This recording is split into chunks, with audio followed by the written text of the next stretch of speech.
It's August 2006. I have, at the very last minute, decided to do a training on women's empowerment.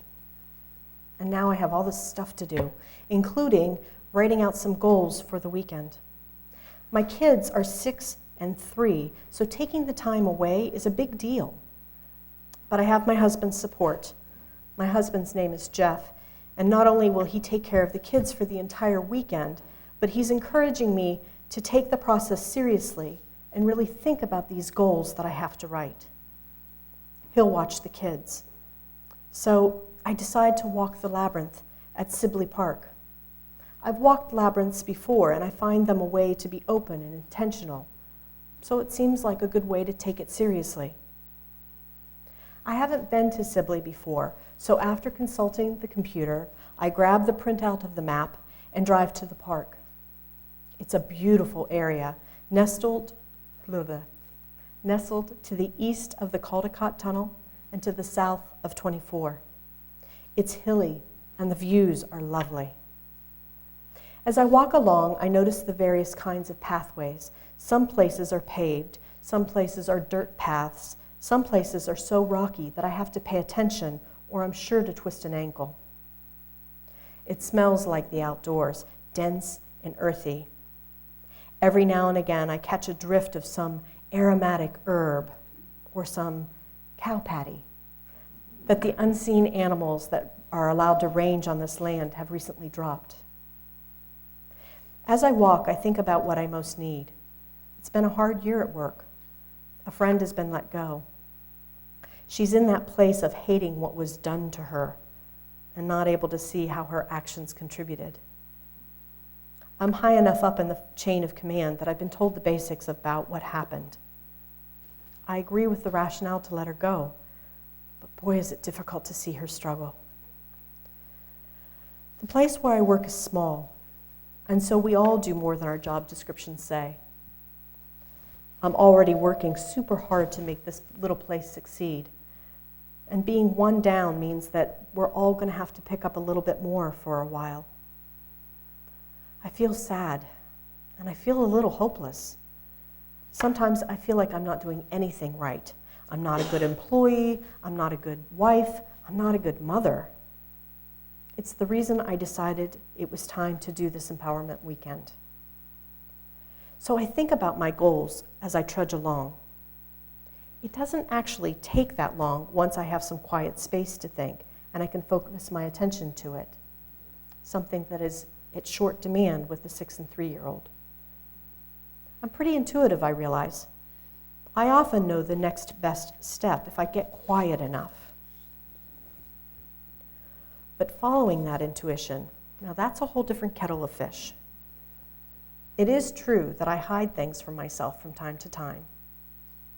I muse, if I let myself know those things, what would I find? Quickly, I add that to the list. Allow myself to discover that which I hide from myself. Kind of sounds dumb when I say it out loud, but I know what it means. By this time, I have the 5 goals, and I've just reached the labyrinth. Okay, now what? Well, I'm here. I might as well get going on these goals. I mean, there's no time like the present, right? So I start walking the labyrinth, asking the question, what is it I should know that I don't let myself see? I repeat the question over and over again as I walk slowly and intentionally. What is it I should know that I don't let myself see? What is it I should know that I don't let myself see? I get about 3/4 of the way in and I hear a voice in my head. It's not my voice. It's deeper, I think male. It's a kind voice, but it sounds like the owner means business. And the voice says, you need to be a vegetarian. I stopped dead in my tracks. Okay, first of all, I've never heard a voice in my head that I didn't locate as my own. What does that mean? Second, I don't want to be a vegetarian. My father raises black Angus beef, for Pete's sake. Now, if you don't know, Black Angus beef is some of the finest beef one can eat. It is delicious. I like eating meat. On top of that, I've read that there are some body types that need protein, and I'm sure I'm one of those types. I take a tentative step and I think, are you kidding me? The response is immediate. Nope. The voice isn't angry, but neither is it amused. It's serious. At this point, I assume the voice belongs to God, so this seems like a directive. But still, I don't wanna. I feel petulant. This is God. Is it okay to be petulant with God? I begin walking again, much slower, and I hesitantly say, I don't know if I can be a vegetarian. I like meat, and I feel like it does my body good. The voice simply says, you asked, I answered. This is followed by a bit of silence.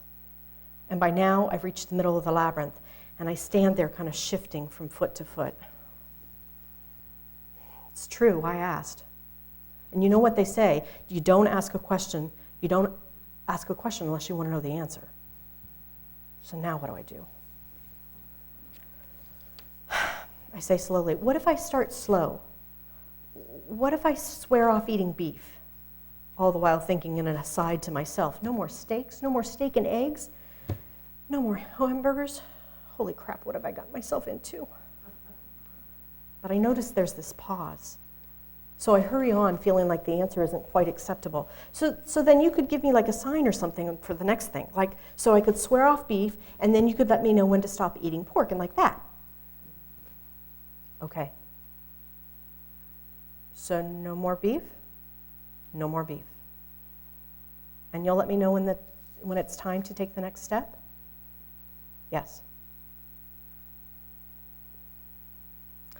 A couple of weeks ago, on the way to the picnic at Del Val, I started thinking about the drought as I drove up those steep hills and looked at all that gold that was fast headed towards dead brown. In my own weird little way, that started me thinking about the fact that there's an El Nino coming. And that led me to think about Noah. I started thinking about how strange it must have been to say to his neighbors, yep, making an ark. God called for it, so here I am. Yep. And then that made me start thinking about that old Bill Cosby skit about Noah. Here's my rough excerpt. I'm not quite the comedian that Bill Cosby is. Noah's in the middle of making something. Noah. Somebody call? Whoompa, whoompa, whoompa. Noah. Who is that? It's the Lord, Noah. Right. I want you to build an ark. Right. What's an ark? Get some wood, build it. 300 cubits by 80 cubits by 40 cubits. Right. What's a cubit? Collect all of the animals in the world, 2 by 2, male and female, and put them into the ark. Right. Who is this really? Now, Bill Cosby goes on. Now, I was just wondering, what would be the effect of the ark on the average neighbor? Now, here's a guy going to work at 7 o'clock in the morning. It's Noah's next door neighbor, and he sees the ark. Hey, you up there. What do you want? What is this? It's an ark. Uh-huh. You want to get it out of my driveway? I got to get to work. Listen, what is this thing anyway? I can't tell you. Well, I mean, can't you give me a little hint? You want a hint? Well, yes, please. How long can you tread water? Part of the reason the skit is so funny is that we can relate to it. I mean, having to build an ark and justify it to your neighbors, can you imagine? And yet, that's exactly what we have to do sometimes. I realized as I was driving that many of us have those strange little promises that we make. We don't always talk about it much because, well, it can make us feel a little bit weird. And for some of us, God is not a concept that works exactly, so it may be a promise to somebody else or to ourselves.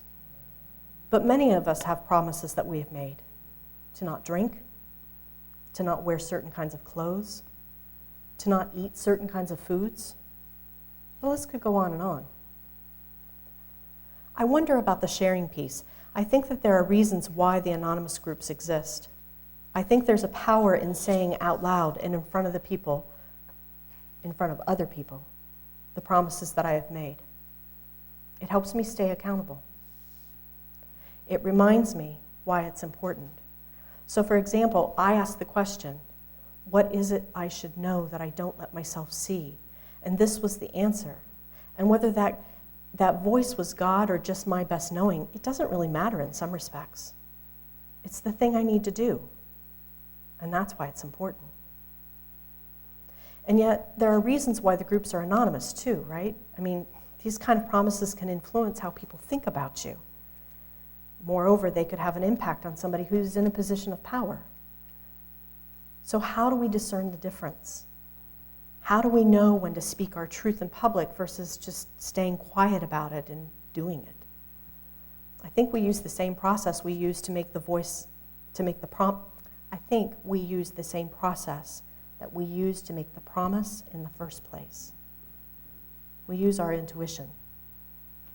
We use that still, small, quiet voice inside, and we trust that we know the answer. I'm back at Sibley.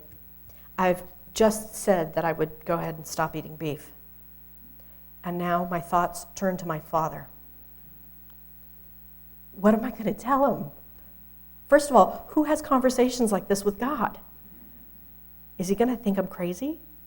Second, I'm telling him that his livelihood is not allowed for me. What is he going to make of that? Is he going to assume I'm making some statement about him? The next thought slams in. What am I going to tell Jeff? Oh, sorry, honey. I'm not going to cook beef anymore because, God told me not to. I mean, he married me, so he's kind of stuck with me, but wow. And what about the kids? I mean, right now they're 3 and 6, but eventually aren't they going to ask questions? Mama, why don't we eat beef? What do I say? How do I say it? I start heading home and I console myself with the thought that we don't eat that much beef anyway because of cholesterol issues in the Leyser clan, so hopefully it's not going to be that difficult. So I go home and I tell Jeff, and he gives me that look that he always does when I have some weird thing happen to me. It kind of goes like this. Okay. What's true about my relationship with Jeff is that he doesn't always agree with me, and I don't think he always even fully believes what I say sometimes. But he believes that I believe it. So if I say to him that this is what happened, he believes that that's how I saw things, even if he is skeptical. And more importantly, Jeff is my biggest supporter. And like me, he believes that we know, even if it is just at an intuitional level, what is the next best step to take. So he supports me. In the end, I told my kids. First of all, it makes kind of an interesting story. And second, it's simpler. The truth is almost always simpler. And my dad, he kind of did the same thing Jeff did. He gave me a kind of, are you for real kind of look, and then said, okay. And I think he may have said something about how strange California is. But in each case, I followed my instincts and it turned out okay. A little over a year after walking the labyrinth in Sibley, it's January, and I'm thinking about my New Year's resolutions, and I get the message. It's time to take the next step towards becoming a vegetarian. Same voice, same way of delivery. Okay, I say aloud. I'm less petulant this time, even though there are a few dishes I miss, like steak and eggs, and Taco Bell tacos, and beef liver. It really hasn't been as difficult as I thought it would be. Jeff and the girls still have beef every now and again, but he cooks it so I don't have to worry, because he really is an incredibly supportive husband. So no lamb, I say. You don't eat lamb. There is that. Okay, so I guess it's time to take the plunge. Nothing on 4 feet. That still gives me fish and poultry. Okay. And that was that. So with very few exceptions, I have not had any meat with 4 feet since January 2007.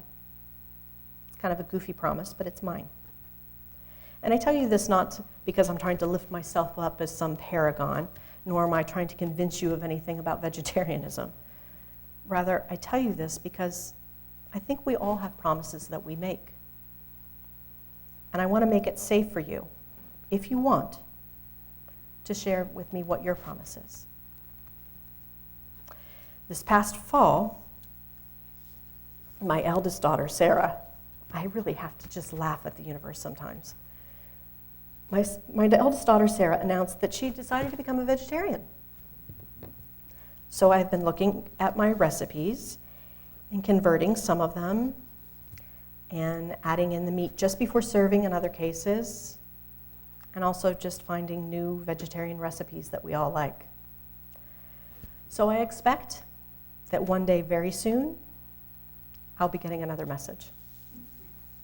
But I think I'm okay with that.